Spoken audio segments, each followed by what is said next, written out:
त्रिपुरारी भोलाला चलो गा मनाबो।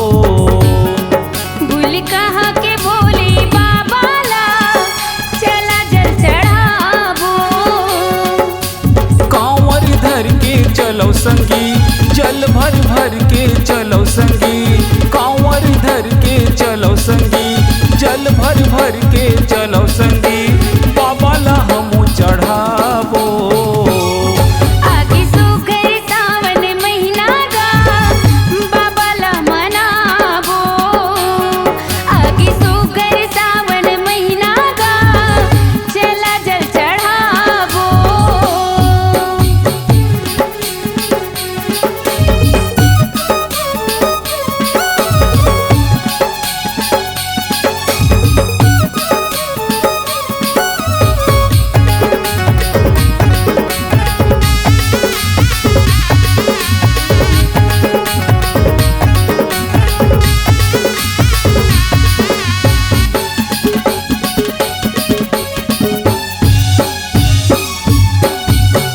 बिगड़ी बनैया सबके तै तो अवघटदानी गा।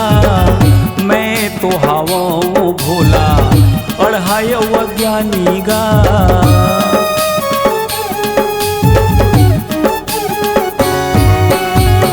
मोर में कुछ नहीं है भगवन सोना या चांदी गा।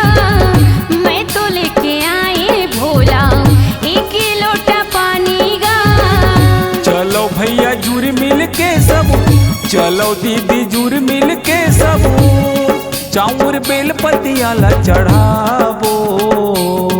भूल कहाँ के भोले बाबा ला चला जल चढ़ाबो।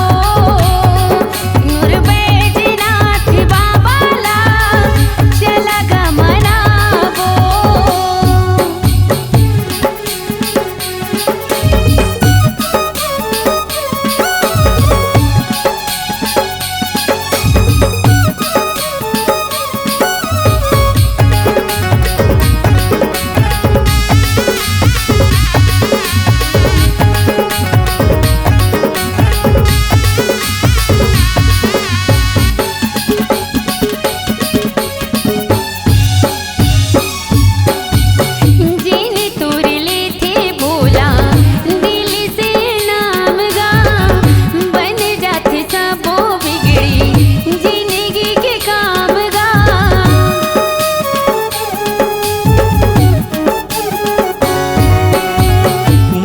आए हावो भोला तोरे दुआर गा।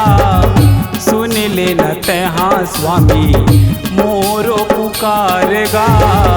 मन मोरे कुल कतहावे मन गदगदावत हावे।